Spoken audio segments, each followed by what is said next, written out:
नमस्कार, मैं हूं आपके साथ अंकिता पाल। ब्रीडिंग की शुरुआत करते हैं। शुक्रवार को राज्य सचिवालय शिमला में हिमाचल पथ परिवहन निगम बीओडी की बैठक हुई है। प्रदेश में एचआरटीसी की जिम्मेदारी संभाल रहे उप मुख्यमंत्री मुकेश अग्निहोत्री ने बैठक की अध्यक्षता की है। बैठक के बाद में मीडिया से बातचीत में मुकेश अग्निहोत्री ने कहा कि एचआरटीसी सिर्फ 231 रूट पर मुनाफे में है। बैठक में वोल्वो बसों का फ्लीट बदलने समेत 572 नई बसें एचआरटीसी में शामिल करने को लेकर फैसला हुआ है। वहीं निगम की बसों में महिलाओं को मिलने वाली 50% की छूट को लेकर भी आपको बताते चलें कि मुकेश अग्निहोत्री ने कहा कि इस मामले पर बैठक में कोई चर्चा नहीं हुई। हिमाचल प्रदेश के उप मुख्यमंत्री मुकेश अग्निहोत्री ने कहा कि एचआरटीसी के केवल 231 रूट मुनाफे पर चल रहे हैं। उन्होंने ये भी कहा कि आज बीओडी की बैठक में विस्तृत प्रेजेंटेशन दी गई है। इसमें एचआरटीसी के तमाम आय और व्यय को लेकर रिपोर्ट पेश की गई है। उन्होंने कहा कि एचआरटीसी घाटे में चल रही है, लेकिन इसे कैसे आत्मनिर्भर बनाया जाए, सरकार इसको लेकर काम कर रही है। एटलीस्ट ना तो जो महिलाओं को मुफ्त सुविधा दी जा रही है, ना तो उसको वापस लिया गया है और ना ही न्यूनतम किराया जो है बढ़ाया गया है। तो मैं उन पत्रकार साथियों का बहुत आभारी हूँ जिन्होंने बोर्ड ऑफ डायरेक्टर से पहले ही ये घोषणाएं की हैं और ये दोनों फैसले जो हैं किसी भी तरह से प्रभावित नहीं हुए हैं। बोर्ड ऑफ डायरेक्टर्स की मीटिंग लगातार हो रही है और एचआरटीसी में कैसे खर्चे घटाए जा सकें और कैसे आय बढ़ाई जा सके उस पे हम काम कर रहे हैं। और हमारे जो खर्चे हैं उसको सिर्फ आप इस नज़रिए से नहीं देख सकते कि हम घाटे। मुख्यमंत्री सुखविंदर सिंह सुक्खू से 3 गुना अधिक वोटों से जीत हासिल करने के बाद में उनकी धर्मपत्नी कमलेश ठाकुर शिमला पहुंची हैं। मुख्यमंत्री सुखविंदर सिंह सुक्खू के सरकारी आवास ओक ओवर में कमलेश ठाकुर के पहुंचने पर कार्यकर्ताओं ने पटाखे और ढोल नगाड़े से उनका स्वागत किया। देहरा से जीत के बाद में शिमला पहुंचे नवनिर्वाचित विधायक कमलेश ठाकुर ने मीडिया से बात करते हुए कहा कि 25 साल बाद में देहरा में कांग्रेस की जीत हुई है। इस दौरान उन्होंने कई क्षेत्रों का दौरा किया है। उन्होंने कहा कि कई क्षेत्रों में पीने के पानी, बिजली और सड़कों की समस्याएं ज़्यादा हैं। मुख्यमंत्री की पत्नी उन्हें होने के नाते भी मेरी जिम्मेदारी ज़्यादा बढ़ गई है और ऐसे में सभी को अपेक्षाओं पर खरा उतरने का प्रयास किया जाएगा और लोगों की समस्याओं का समाधान भी किया जाएगा। देखिए, चुनाव का नाम ही चुनौती है। जब आप कोई भी चुनाव लड़ रहे हो तो वो चुनौती होती है। चुनौतियाँ थी पर मैं अपने सहयोगियों की सहायता से उस चुनौतियों से पार हुई हूँ। अब आप जीत गई हैं, प्राथमिकताएं पहले तो आपकी देखिए, जैसे मैंने चुनाव नॉमिनेशन भरा था उसके नेक्स्ट डे मैं गई थी, फील्ड में शुरू किया था, तो वहाँ सबसे बड़ी समस्या पानी की, बिजली की और सड़कों की। तो वो मैं एक मेन काम रहेगा कि मैं उनको पूरा करूँ। मैम, आपको क्या लगता है और मुख्यमंत्री धर्मपत्नी आपको लोगों ने बताया या फिर आपका जो विजन देहरा विधानसभा क्षेत्र के लिए देखिए, देहरा के लोग 25 साल से वहाँ पे कोई भी हमारा कांग्रेस पार्टी का कोई भी आज तक एमएलए नहीं रहा और लोगों ने देखा कि इस बार हमारी जो कांग्रेस पार्टी का एक विकास की तरफ लोगों ने ध्यान दिया कि विकास हो रहा है और हमारी जो नीतियाँ थी कांग्रेस पार्टी की और कांग्रेस सरकार की, उन नीतियों को उनसे प्रेरित होकर कांग्रेस सरकार का साथ। हरदीप सिंह बाबा पहली बार विधायक बनने के बाद में शिमला पहुंचे हैं, जहां उन्होंने डिप्टी सीएम मुकेश अग्निहोत्री से शिष्टाचार मुलाकात की है। इस दौरान डिप्टी सीएम ने नवीन दायित्व के लिए हरदीप सिंह बाबा को शुभकामनाएं भी दी। नालागढ़ से विधायक बनने पर बाबा हरदीप ने कहा कि वो युवाओं को रोजगार दिलाने का काम करेंगे। साथ ही उन्होंने ये भी कहा कि नालागढ़ क्षेत्र में नशा एक बड़ी समस्या है, इसके रोकथाम पर भी काम किया जाएगा। इस दौरान विधायक हरदीप सिंह बाबा ने बीजेपी पर भी निशाना साधते हुए कहा कि बीजेपी के दुष्प्रचार का जनता ने करारा जवाब दिया है। मुझे बाहरी कहने वाले बीजेपी नेता खुद बाहर से आए हैं।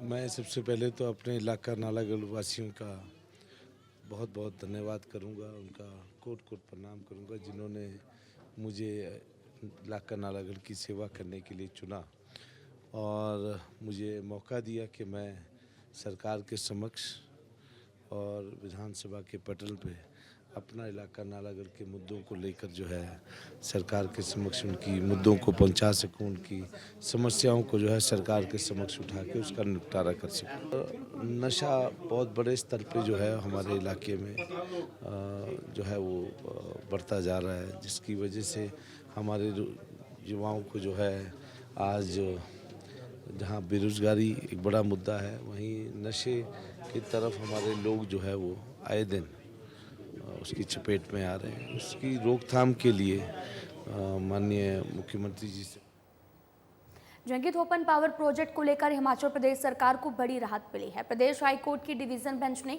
सिंगल बेंच के फैसले को पलटते हुए सरकार के हक में फैसला सुनाया है। जस्टिस विवेक सिंह ठाकुर और बिपिन चंद्र नेगी की डिवीजन बेंच ने अडानी समूह को 280 करोड़ रुपए की प्रीमियम राशि लौटाने के लिए सिंगल बेंच के फैसले को रद्द कर दिया है और कहा कि अडानी समूह इसका हकदार नहीं है। हाईकोर्ट ने भी अपने फैसले में कहा कि अडानी समूह ने कोर्ट में विचाराधीन मामले में बैकडोर से भी प्रोजेक्ट में इन्वेस्ट किया, जो कि प्रोजेक्ट के करार के खिलाफ है। ऐसे में अडानी समूह को भी प्रीमियम राशि नहीं लौटाई जाएगी। सरकार ने प्रोजेक्ट का करार ब्रेकल कंपनी के साथ में किया था, लेकिन कंपनी ने फ्रॉड करके फर्जी दस्तावेज पर प्रोजेक्ट हासिल कर लिया था, जो कि करार के खिलाफ पाया गया है और बाद में बिना सरकार की सहमति से अडानी समूह को प्रोजेक्ट का मेंबर बना लिया गया। ऐसे में ब्रेकल कंपनी भी प्रीमियम राशि की हकदार नहीं है। अडानी पावर ने कहा था कि कॉन्ट्रैक्ट एक्ट के तहत सेक्शन 65 और 70 में वो हकदार हैं, क्योंकि उन्होंने ये कहकर इन्वेस्ट किया था कि हम अडानी पावर ब्रेकल में इन्वेस्ट कर रही है। न्यायालय ने आज उस दलील को भी रिजेक्ट कर दिया कि 65 और 70 सेक्शन के तहत उनका कोई हक नहीं बनता है, क्योंकि प्रदेश सरकार ने उन्हें कभी भी कंजोर्शियम का मेंबर बनने के लिए अलाउ नहीं किया गया था, इसकी परमिशन नहीं दी गई थी। जब उनको पता था कि उन्हें परमिशन नहीं दी गई है, तो वो 65 और 70 के सेक्शन के तहत कॉन्ट्रैक्ट एक्ट के तहत वो इस बात का फ़ायदा नहीं ले सकते और 280 करोड़ रुपया जिसको वो मांग रहे हैं उसको उन्हें वापस नहीं किया जा सकता। पिछले साल हिमाचल में मॉनसून की बरसातें इतनी बरसी की तबाही मचा दी। सैकड़ों लोगों को लीलने के साथ ही जान माल का भी भारी नुकसान हुआ है। इस बार उल्टा हो रहा है। मौसम की बेरुखी से हिमाचल में सूखे जैसे हालात पैदा हो गए हैं। फसलों को भारी नुकसान हुआ है और कई फसलें खराब होने की कगार पर हैं।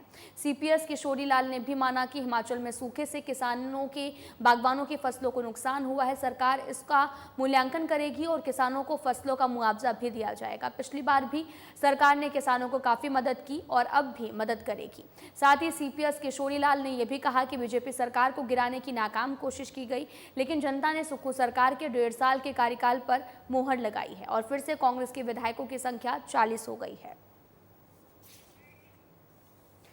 खराब फसलों का आकलन सरकार करेगी। सीपीएस किशोरी लाल ने इस पूरे मामले की जानकारी दी है।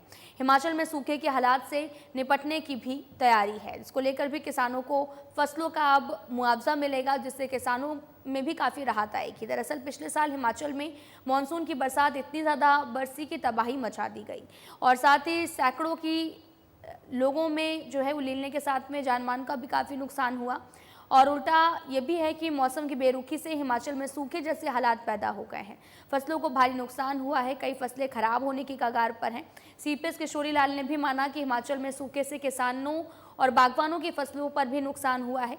सरकार इसका मूल्यांकन करेगी और किसानों की फसलों का मुआवजा भी दिया जाएगा। मौसम में बदलाव आया है। पिछले वर्ष भारी वर्षा हुई, लोगों का बहुत ज़्यादा नुकसान हुआ और सरकार ने प्रभावित लोगों की हर संभव मदद की। जिनके घर गिर गए उनको मुआवजा दिया गया। जो व्यक्ति इस दुनिया में नहीं रहे उनके परिवारों को भी सहायता दी गई। प्रदेश फिर से अपने पांव पे खड़ा हुआ और जो गर्मी का सीजन आया, इसमें बाहरी राज्यों के काफ़ी सैलानी पर्यटक यहाँ आए, जिससे यहाँ कारोबार में इजाफा हुआ। होटल कारोबारियों ने, टैक्सी वालों ने, दूसरे लोगों ने इसका सोलन जिला के औद्योगिक क्षेत्र परमाणु और बीबीएन में हर साल डेंगू अपना कहर बरपाता है। हर साल बरसात में बड़ी संख्या में डेंगू के मामले सामने आते हैं। इस मर्तबा स्वास्थ्य विभाग ने डेंगू से निपटने के लिए विशेष प्रबंध भी किए हैं। परमाणु, साथ ही आपको बताते चले कि परमाणु, बद्दी, बरोटीवाला में फॉगिंग की जा रही है। वहीं ईएसआई परवाड़ू और नालागढ़ ईएसआई सहित नालागढ़ अस्पताल में एजिला किट भी उपलब्ध की गई है।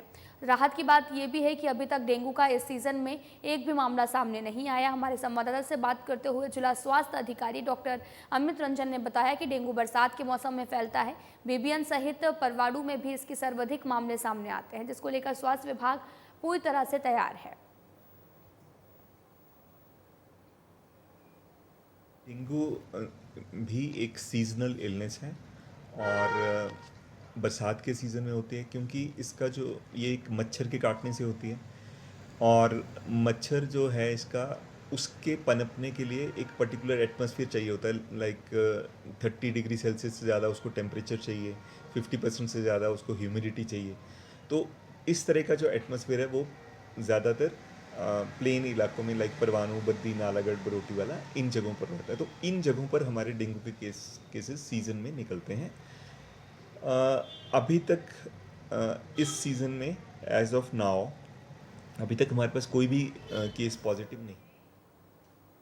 फिलहाल में इतना ही। नमस्कार।